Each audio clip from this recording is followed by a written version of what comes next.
Hola, ¿qué tal, mi gente dual? We are back with, sorry it took me a little bit longer than I expected, but still keeping up with the, I guess I want to call it a mini series where we're getting like behind Detrás del Dual. Episode 3 was about our boy Drew. Um, I watched it when it came out last week, but then I got sick, so I wasn't able to like record anything about it. And then now episode 4 for Gabby posted, so I wanted to make sure to get this one up for Drew first. Um, I'm not gonna lie. I think I don't know if anybody's gonna agree with me or people are gonna be a little bit like disagree, which is totally fine because we all perceive things differently. But to be honest with you guys, I was kind of disappointed with Drew's episode, um, especially comparing it with how the episode for Kawe and for Kenneth was produced. Where for Kawe and Kenneth, we got a lot more of backstory, especially going back to like their childhood and how they've kind of been working towards this dream, and then what the whole especially showing us a little bit more about the audition process. Whereas for Drew, I feel like it was they skimmed over like that whole first part. We didn't really get to know anything about him as when he was younger, if he was like into dancing. We didn't really get to see anything about like his dance experience before coming into the the reality show of like the making of Santos Bravos. We didn't get any footage about like his interview when he auditioned. He just literally just talked about it. He said like they reached out through to me, like somebody that he knew, because obviously he had been in like the business, because as we all know, he had been a backup dancers for like various musicians already. The most notable to a lot of us is that he was the backup dancer for BTS for the for the On Manifesto music video, and he was the backup dancer for J Hope for the Chicken Noodle Soup with Becky G.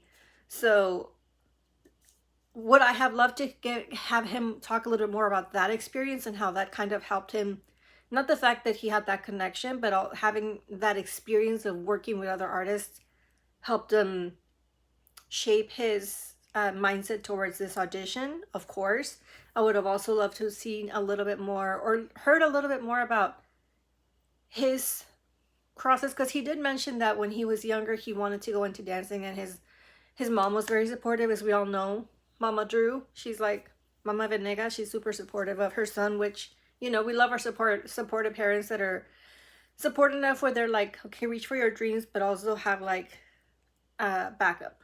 um we know that she was supportive of him wanting to dance, because that's not, especially like a Latino boy in the LA area here in the States, that's not what you do. You know, you're a Latino boy, you got to be like into sports, like more manly stuff. And obviously Drew was leaning more towards the arts and contemporary, like dance and stuff like that, like self-expression through his body and motions, right?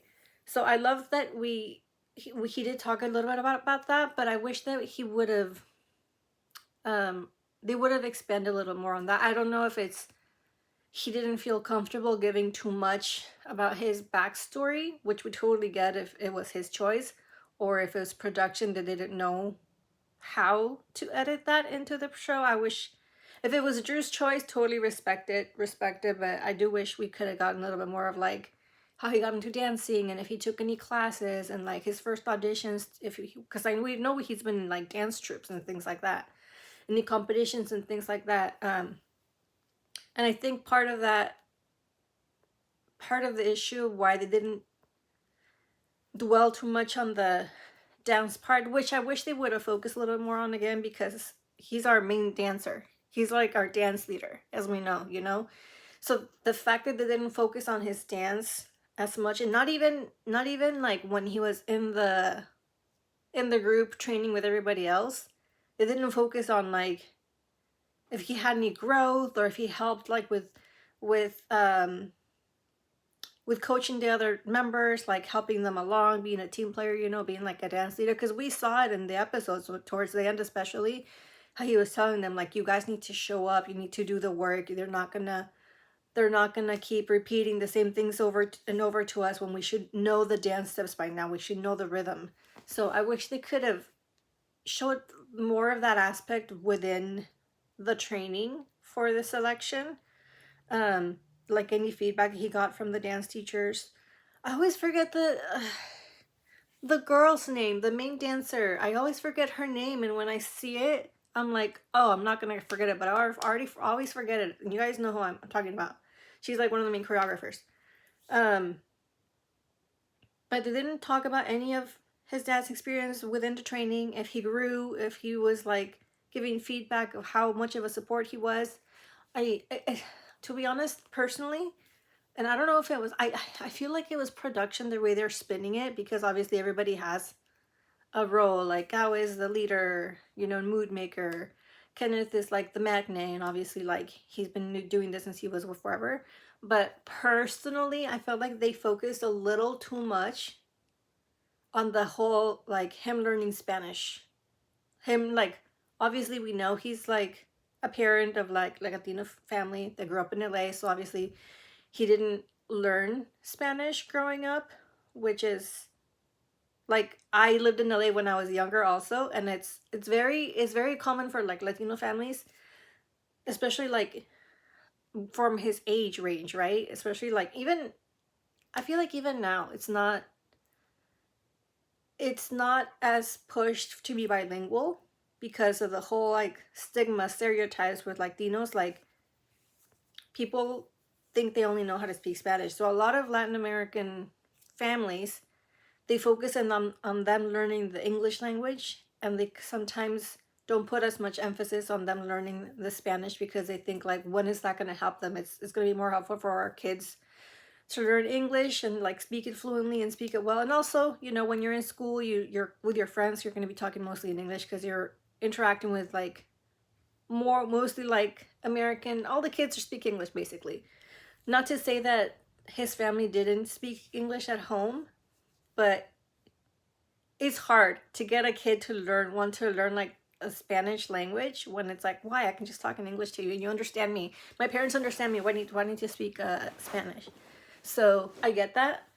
And obviously I get that he's trying now to tap into like his Latin roots and also be able to like represent those Latinos that grew up in like the United States that didn't learn their native language like Spanish growing up, and now they're trying to learn it to be like bilingual and also like show that pride in that Latino side of them. But I feel like, again, I feel like they spent way too much time on that. Like, instead of focusing on his talent, they were like, oh, I feel like production kind of pushed the whole narrative of like, oh, I want to show how proud I am to be Mexican, and I want to learn Spanish, and I want to learn it well.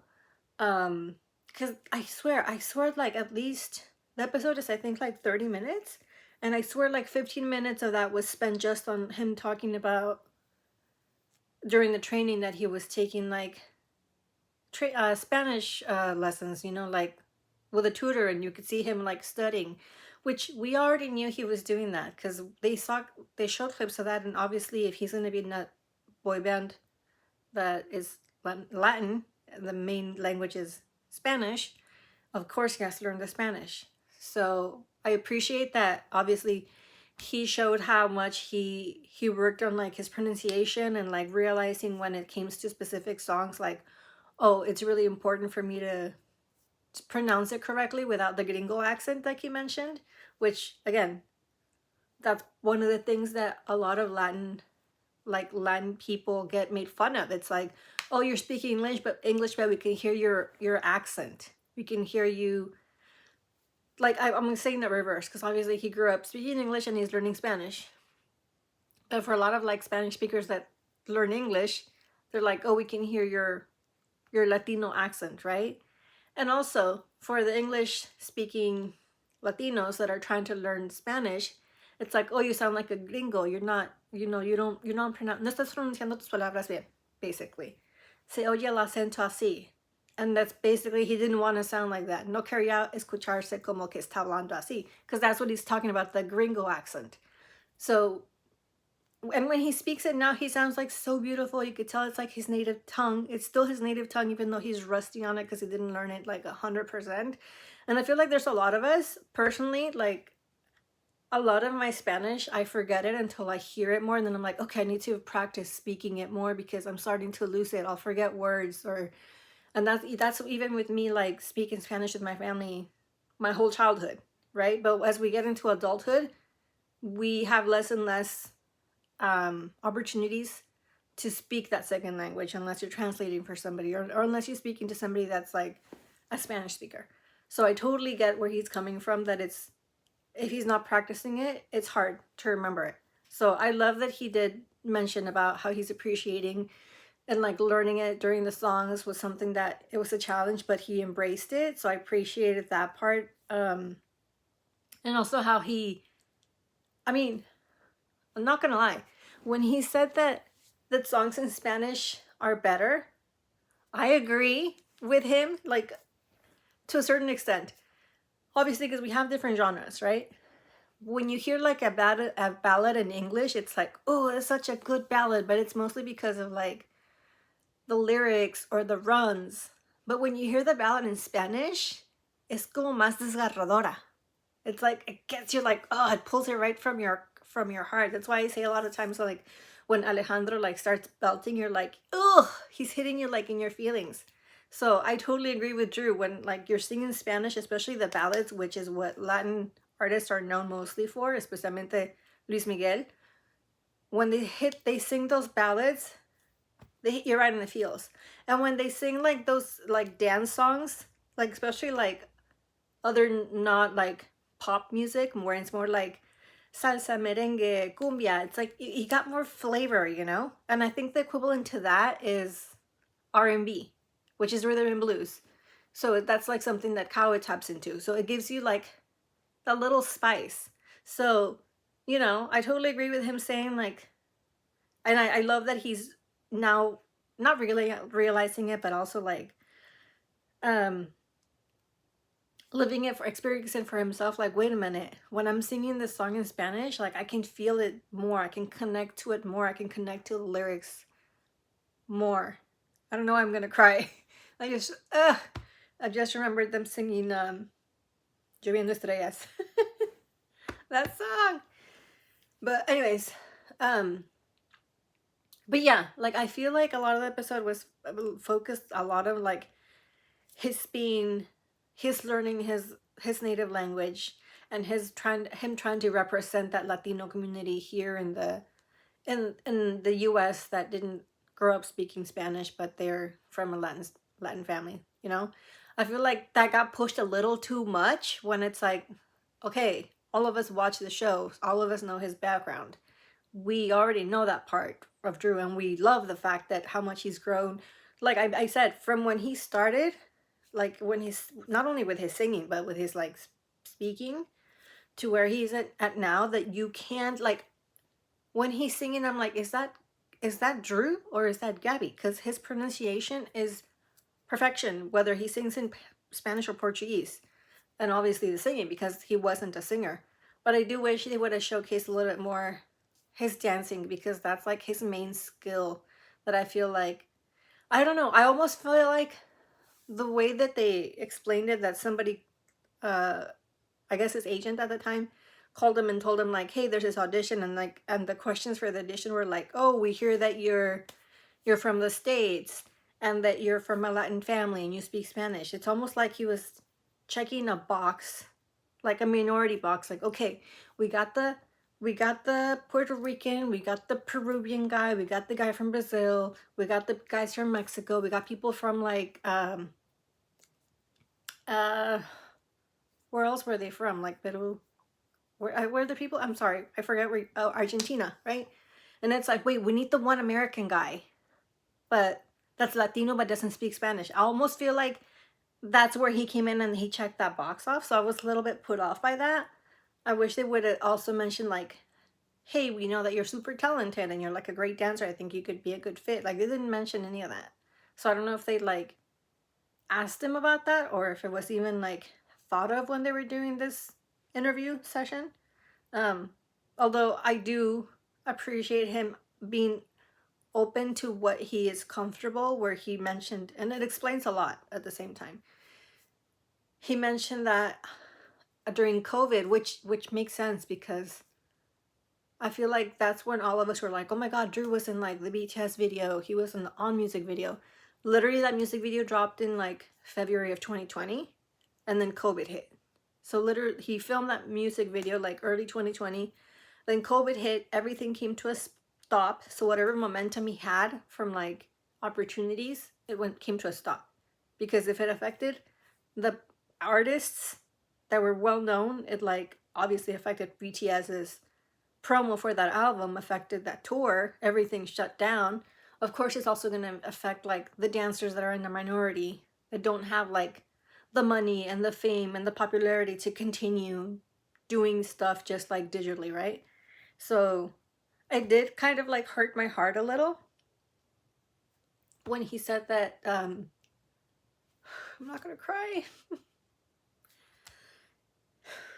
When he talked about that during COVID he fell in with the wrong crowd and he kind of like lost his way, because it got to the point that he lost his way, he lost his path.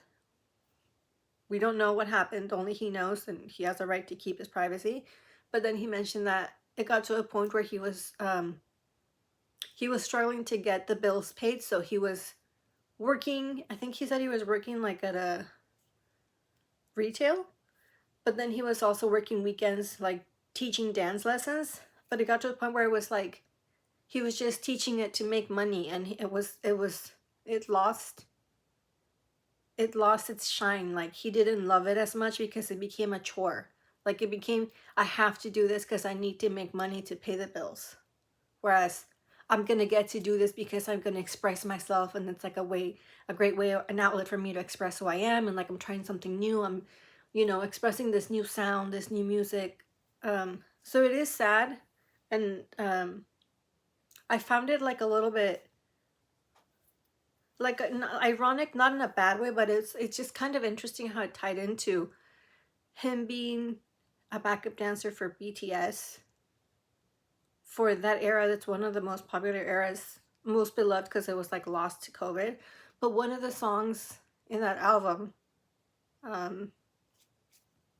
called Black Swan, the music, the lyrics talk about what if it gets to the point that doing this, like doing music or doing an art, because for one of the first music videos for that song was a contemporary dance crew.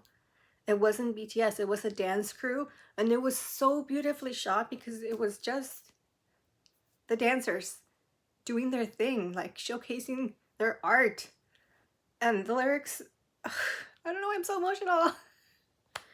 The lyrics talk about like, what if it gets to a point where I don't love this anymore, where doing this is not enough, where it becomes a chore. And that's literally what happened to Drew with his dancing during COVID, because like he mentioned, he went down the wrong path. He got involved with the wrong crowd, so obviously they led him away from his passion, and then his passion became a chore because he was just using it as a tool to make money. So I think that was like, I wonder if he's ever thought of that, of that connection. It's kind of like I said, like ironic in like a sad kind of way, but he has like that connection to that era, something similar to what happened to him. But I'm glad that now he's able to find joy in it again, because we see that he's enjoying his time in Santos Bravos. He was enjoying the training and doing like all the work and doing like the dancing and being great at it, perfect at it, excelling at it, like doing his best. He was never one that was like, oh, you're off here or you're off there. I don't think they ever called him out for his dancing. They called him out for his vocals, which is, he wasn't a singer, so, and he didn't speak Spanish, so that was fine. But I don't think there was ever a time when they're like, Drew, you're in thin ice. I feel like he always had a place because of his talent in dancing. So that's why I wish they would have showcased it a little bit more. But I mean, I feel like we all love our boy Drew. We have a soft spot for him. Also because he's so soft spoken, but like his eyes his eyes like shine so much like kindness and sincerity. Um, so yeah, that was those are my thoughts in watching Drew's episode. Um, where I was like a little disappointed because I'm like, I wish they would have focused more on his talent than on his journey learning Spanish. But anyways, our boys are in Korea now. Obviously, they landed a couple days ago. They're gonna be there. I think they said 3 weeks, because in the next couple days, or I think it's tomorrow by now, they're gonna be on Idol Radio, which is a radio show slash YouTube program. So you can watch them on YouTube as they're being interviewed on the radio. Like they play music and they get interviewed by another idol. That's why it's called Idol Radio. So they're gonna get to do that. We know they already hit the high building first thing, and they got their interaction with our boys of Boy Next Door, the maknae and the leader, Jaehyung. I love that boy. I love that boy. His laughter is insane. But he's like, he's my favorite member of Boy Next Door. He's so adorable. Plus, also he's like a mini Jungkook. But I love that interaction in that live where they had. It was Kenneth and Kawe and Drew with Jaehyun, and I forgot the other member's name. So cute. But then obviously they all the members of all the groups, both groups met together and they took the picture. So it's like they're slowly checking off their Hive group, and they finally got their swim gear for doing the BTS swim challenge. That's something that I had mentioned. I was like, I feel like those of us ARMY, we've been dying to get that jacket, but it looks like it's only a jacket that's only been given to Hive groups, because even though there's other groups that are doing the challenges, only Hive artists have those jackets, or friends of the members, because friends of like V, like the Wooga squad, they have the jacket, and a couple actors and actresses have received the jacket and the hat. So I was like, when is Santos Bravos getting their hat and their jacket for completing the challenge? And they finally got it. Kawe, he looked so happy. He was like, oh my god. So I'm just hoping for that BTS interaction, even if they don't do like a challenge together, because recently BTS hasn't been doing challenges, especially like during this comeback. They've been just kind of insulated, keeping to themselves, interacting with other people just via the other people doing their dance challenge. But they haven't filmed like one, even like for themselves. It's just been whatever's been done for the promotion. So I don't know if we're gonna have a dance challenge with BTS. I feel like that would be like high expectations.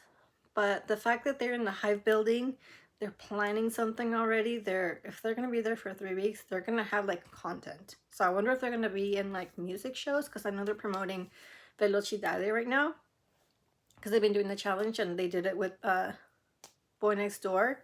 So I'm hoping for another LE SSERAFIM interaction. N Team, I think, even though I think right now they're in Japan. I think they flew to Japan. But I don't know about ENHYPEN with everything that's happening with that group. It's like they're preparing for like an upcoming concert, but they're not really actively promoting. So I don't know if they're going to interact with them. Oh, I wish Alejandro would be able to meet Heesung, but Heesung, obviously, as you guys know, he left the group to pursue his solo. So he's talked about that it's in the works. So I don't know if like hopefully Heesung and Alejandro can meet at some point and just like have some type of interaction. But I don't know what the status of Heesung's promo is right now. It's the whole situation's kind of messy. But 17, they're kind of like dispersed, so I don't know about them, but they already met them. So I'm just excited to see what else Santos Bravos is gonna do in South Korea. Like if they're gonna be in any music shows, doing any promo, or if it's just gonna be Idol Radio. Obviously they're recording stuff, because we saw that photo that what's his name posted on his socials, like with the the sound bars, that it was like the 7 isolated vocals, and it's like all the members. So I don't know. Also, I know it's like a week old. Santos Bravos is gonna come to KCON. I'm excited. KCON LA. I already got my tickets for Friday, so I get to see my boys of Santos Bravos, and I get to see my boys of N Team. So hopefully we get a collab stage for them singing Kawasaki, the remix with N Team. I hope we get that at KCON. And I also know they're gonna do the artist stage inside the convention center. So hopefully I get to see them. Like, I know I'm gonna see them in concert because I got the tickets, but seeing them inside the convention is a little trickier because it's like so many fans, and like the stage depends on the scheduling of which artists are gonna be first. And like a lot of times fans just like to wait there for their artist, so that's gonna be tricky. But I'm excited to finally I finally get to see Santos Bravos because I've been so jealous of all of you Latin American duales que están teniendo tanto contenido con los bravitos. Like all the stuff you guys are getting. I used to be so jealous of like the fans in Korea, and I'm so jealous of all the fans in Latin America that you guys are getting so much content and like the merch and like all the festivals and the PCs. So hopefully they do some stuff in there in LA also. And I'm thinking by that time, maybe they have more music out, because I don't know if they will be, I don't know if they can drag this mini EP from here until September or August. From here until August. It feels like a long time. So I feel like we might have new music by then. So I'm excited anyways. But yeah, let me know what you guys thought of Drew's episode for Detrás del Dual. And then obviously I'm gonna be posting Gabi's in the next couple days, if not by next weekend. But so excited about the content we're getting. Finally excited to have them. Can you guys imagine like not only the culture shock, but also like walking into that Hive building and be like, oh my god, look at all these practice rooms and like all these vocal rooms, because they have like different rooms for like where they can just practice their vocals, and they have the dedicated rooms by company where they can practice their dancing, like the dance practice rooms. Like you already saw the ones with the black walls, and we saw the ones with the beige walls, so you can kind of tell like whose practice room they're in. Obviously they were in the cause practice room, because that's where they were with Boy Next Door. That's like their practice room. The black one might be an extra one, because I don't think it's the only other people that I know have a black practice room is BTS, but I know that one's like on lockdown. Only BTS uses it, and it has a basketball court in the background. So I'm not sure whose they might be using, but it's exciting that they're getting to see like all the amenities and how Hive artists are treated, and they're getting that same Hive artist treatment, even though they're gonna miss it when they go back to Mexico. But anyways, let me know what you guys thought in the comments, and I'll see you next time.